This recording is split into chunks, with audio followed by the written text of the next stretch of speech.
African philosophy is philosophy produced by African people, philosophy which presents African worldviews, or philosophy that uses distinct African philosophical methods. Although African philosophers may be found in the various academic fields of philosophy, such as metaphysics, epistemology, moral philosophy, and political philosophy, much of the modern African philosophy has been concerned with defining the ethnophilosophical parameters of African philosophy and identifying what differentiates it from other philosophical traditions. One of the implicit assumptions of ethnophilosophy is that a specific culture can have a philosophy that is not applicable and accessible to all peoples and cultures in the world. However, this concept is disputed by traditional philosophers. Father of African philosophy, Professor Uzo Dinmarenwala. Prior to his employment to teach at UNN, there was nothing called African philosophy as course of study in any university.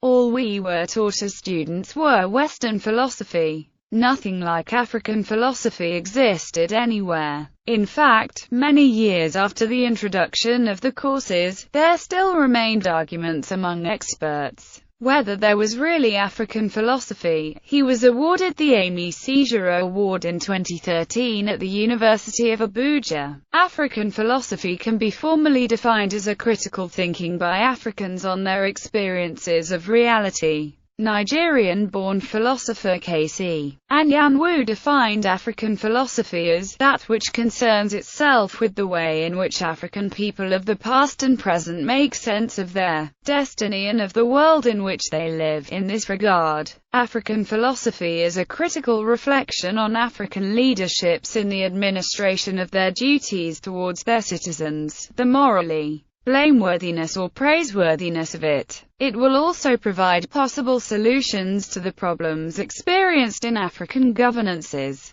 As a rational critical inquiry on Africans and their worlds, it is consequently the task of African philosophy and of African philosophers to make the uncoordinated coordinated, the uncritical critical and the inarticulate articulate, particularly of the proliferate Africa. One of the most basic disagreements concerns what exactly the term African qualifies. The content of the philosophy and the distinctive methods employed, or the identities of the philosophers. On the former view, philosophy counts as African if it involves African themes such as perceptions of time, personhood, space and other subjects, or uses methods that are defined as distinctively African. In the latter view, African philosophy is any philosophy produced by Africans or by people of African descent, and others engaged in critiques or analysis of their works. Nigerian philosopher Joseph I. Omoregba broadly defines a philosopher as one who attempts to understand the world's phenomena, the purpose of human existence, the nature of the world, and the place of human beings in that world. This form of natural philosophy is identifiable in Africa even before individual African philosophers can be distinguished in the sources. Pre-modern African philosophy. Philosophy in Africa has a rich and varied history, dating at least as far back to the ancient Egyptian philosophy identified in pre-dynastic Egyptian thought and culture, and continuing through the development of the major regional philosophical traditions of North Africa, West Africa, Central Africa, and the Horn of Africa. In the early and mid-20th century, anti-colonial movements had a tremendous effect on the development of a distinct African political philosophy that had resonance on both the continent and in the African diaspora. There was also notable engagement in the pre-colonial and early post-colonial era with the Marxist and communist philosophical traditions developing throughout the 20th century, resulting in the flourishing of a distinctive African economic philosophical tradition. One well-known example of the economic philosophical works emerging from this period was the African socialist philosophy of Ujamaa propounded in Tanzania and other parts of Southeast Africa. These African political and economic philosophical developments also had a notable impact on the anti-colonial movements of many non-African peoples around the world. North Africa. In North Africa, arguably central to the development of the ancient Egyptian philosophical tradition of Egypt and Sudan was the conception of Maat, which roughly translated refers to justice, truth, or simply that which is right. One of the earliest works of political philosophy was the Maxims of Ptah-Hotep, which were taught to Egyptian schoolboys for centuries. Ancient Egyptian philosophers also made important contributions to Hellenistic philosophy and Christian philosophy. In the Hellenistic tradition, the influential philosophical school of Neoplatonism was founded by the Egyptian philosopher Plotinus in the 3rd century CE. Christian. In the Christian tradition, Augustine of Hippo was a cornerstone of Christian philosophy and theology. He lived from 354 to 430 CE, and wrote his best-known work, The City of God, in Hippo Regis. He challenged a number of ideas of his age including Arianism, and established the notions of original sin and divine grace in Christian philosophy and theology. Islamic. In the Islamic tradition, Ibn Bajjah philosophized along Neoplatonist lines in the 12th century CE. The purpose of human life, according to Bajjah, was to gain true happiness. And true happiness is attained by grasping the universals through reason and philosophy, often outside the framework of organized religion. Ibn Rushd philosophized along more Aristotelian lines, establishing the philosophical school of Averroism. Notably, he argued that there was no conflict between religion and philosophy, and instead that there are a variety of routes to God, all equally valid, and that the philosopher was free to take the route of reason while the commoners were unable to take that route, and only able to take the route of teachings passed on to them. Ibn Sabban challenged the above view, arguing that Aristotelian methods of philosophy were useless in attempting to understand the universe,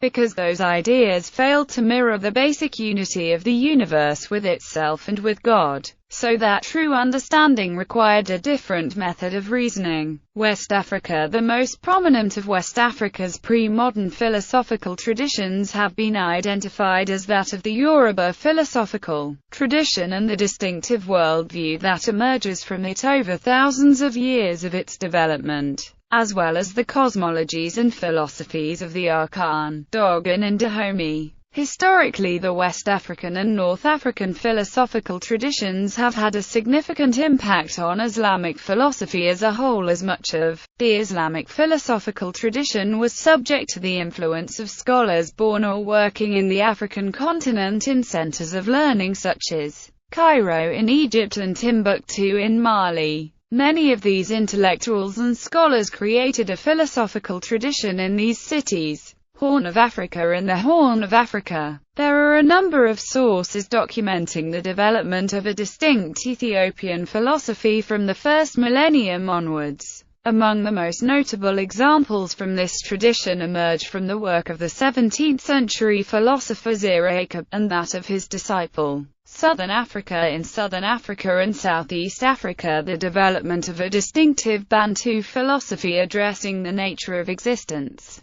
the cosmos and humankind's relation to the world following the Bantu migration has had the most significant impact on the philosophical developments of Southeast Africa and Southern Africa, with the development of the philosophy of Ubuntu as one notable example emerging from this worldview. Central Africa. Many Central African philosophical traditions before the Bantu migration into southern Central Africa have been identified as a uniting characteristic of many Nilotic and Sudanic peoples, ultimately giving rise to the distinctive worldviews identified in the conceptions of time, the creation of the world, human nature, and the proper relationship between mankind and nature prevalent in Dinka mythology, Maasai mythology and similar traditions. African diaspora. Some pre-modern African diasporic philosophical traditions have also been identified, mostly produced by descendants of Africans in Europe and the Americas. One notable pre-modern diasporic African philosopher was Anthony William Amo, who was taken as a slave from Awukenu in what is now Ghana, and was brought up and educated in Europe, where he gained doctorates in medicine and philosophy, and subsequently became a professor of philosophy at the universities of Halle and Jena in Germany. Modern African philosophy.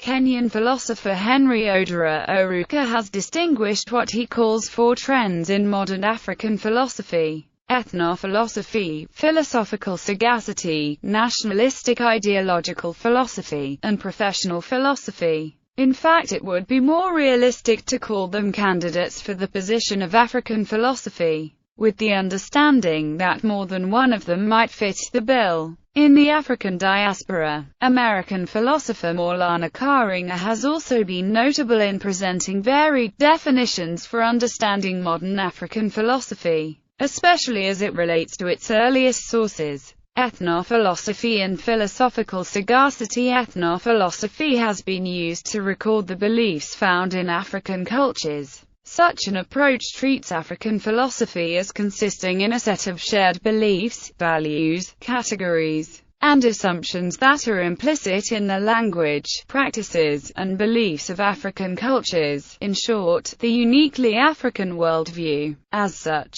it is seen as an item of communal property rather than an activity for the individual. One proponent of this form, Placido Temples, argued in Bantu philosophy that the metaphysical categories of the Bantu people are reflected in their linguistic categories. According to this view, African philosophy can be best understood as springing from the fundamental assumptions about reality reflected in the languages of Africa. Another example of this sort of approach is the work of E.J. Algoa of the University of Port Harcourt in Nigeria, who argues for the existence of an African philosophy of history stemming from traditional proverbs from the Niger Delta. In his paper, An African Philosophy of History in the Oral Tradition, Algoa argues that in African philosophy, age is seen as an important factor in gaining wisdom and interpreting the past. In support of this view, he cites proverbs such as, "More days, more wisdom," and, "What an old man sees seated, a youth does not see standing." Truth is seen as eternal and unchanging, but people are subject to error. It is dangerous to judge by appearances, but first-hand observation can be trusted. The past is not seen as fundamentally different from the present, but all history is contemporary history. The future remains beyond knowledge. Nevertheless, it is said, God will outlive eternity. History is seen as vitally important, and historians are highly revered. However, these arguments must be taken with a grain of cultural relativism, as the span of culture in Africa is incredibly vast, with patriarchies, matriarchies, monotheists and traditional religionists among the population, and as such the attitudes of groups of the Niger Delta cannot be construed to the whole of Africa. Another more controversial application of this approach is embodied in the concept of negritude. Leopold Senghor, a proponent of negritude, argued that the distinctly African approach to reality is based on emotion rather than logic, works itself out in participation rather than analysis, and manifests itself through the arts rather than the sciences. Kake Antidiop and Mu Babinga Balola, on the other hand, while agreeing that African culture is unique, challenged the view of Africans as essentially emotional and artistic, arguing that Egypt was an African culture whose achievements in science, mathematics, architecture, and philosophy were preeminent. This philosophy may also be maligned as overly reductionist due to the obvious scientific and scholarly triumphs of not only ancient Egypt, but also Nubia, Meroe, as well as the Great Library of Timbuktu, the extensive trade networks and kingdoms of North Africa, West Africa, Central Africa, the Horn of Africa and Great Zimbabwe, and the other major empires of Southern, Southeast and Central Africa. Critics of this approach argue that the actual philosophical work in producing a coherent philosophical position is being done by the academic, philosopher, and that the sayings of the same culture can be selected from and organized in many different ways in order to produce very different, often contradictory systems of thought. Philosophical sagacity is a sort of individualist version of ethnophilosophy, in which one records the beliefs of certain special members of a community. The premise here is that, although most societies demand some degree of conformity of belief and behavior from their members, a certain few of those members reach a particularly high level of knowledge and understanding of their culture's worldviews. Such people are sages. In some cases, the sage goes beyond mere knowledge and understanding to reflection and questioning. These become the targets of philosophical sagacity. Critics of this approach note that not all reflection and questioning is philosophical. Besides, if African philosophy were to be defined purely in terms of philosophic sagacity, then the thoughts of the sages could not be African philosophy, for they did not record them from other sages. Also, on this view, the only difference between non-African anthropology or ethnology and African philosophy seems to be the nationality of the researcher. Critics argue further that the problem with both ethnophilosophy and philosophical sagacity is that there is surely an important distinction between philosophy and the history of ideas. Although other philosophers consider the two topics to be remarkably similar, the argument is that no matter how interesting the beliefs of a people such as the Akan or the Yoruba may be to the philosopher, they remain beliefs,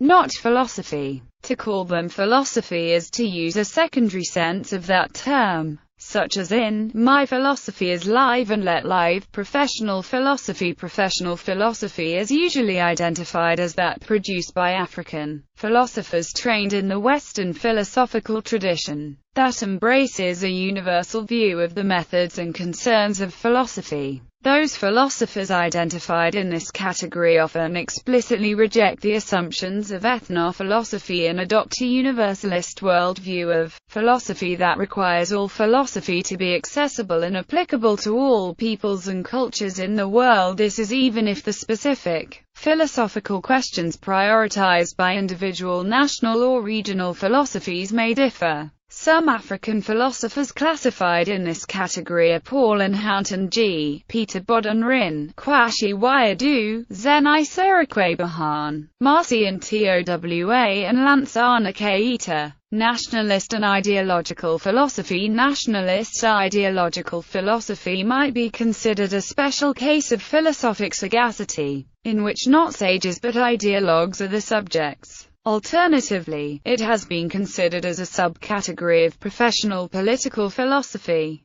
In either case, the same sort of problem arises with retaining a distinction between ideology and philosophy, and also between sets of ideas and a special way of reasoning. African ethics. Although Africa is extremely diverse, there appear to be some shared moral ideas across many ethnic groups. In a number of African cultures, ethics is centered on a person's character, and saying, "he has no morals," translates as something like, "he has no character." A person's character reflects the accumulation of her deeds and her habits of conduct, hence, it can be changed over a person's life. In some African cultures, personhood refers to an adult human who exhibits moral virtues, and one who behaves badly is not considered a person, even if he is considered a human. While many traditional African societies are highly religious, their religions are not revealed, and hence, ethics does not center around divine commands. Instead, ethics is humanistic and utilitarian. It focuses on improving social functioning and human flourishing. On the other hand, social welfare is not a mere aggregate of individual welfare, rather, there is a collective, social good, embodying values that everyone wants, like peace and stability. In general, African ethics is social or collectivistic rather than individualistic. Cooperation and altruism are considered crucial. African ethics places more weight on duties of prosocial behavior than on rights per se, in contrast to most of Western ethics. Africana philosophy. Africana philosophy is the work of philosophers of African descent and others whose work deals with the subject matter of the African diaspora. Africana philosophy includes the philosophical ideas, arguments and theories of particular concern to people of African descent. Some of the topics explored by Africana philosophy include pre-Socratic African philosophy and modern-day debates discussing the early history of Western philosophy, post-colonial writing in Africa and the Americas, Black resistance to oppression, Black existentialism in the United States, and the meaning of blackness in the modern world. List of African philosophers. This is a list of philosophers who theorize in the African tradition, as well as philosophers from the continent of Africa.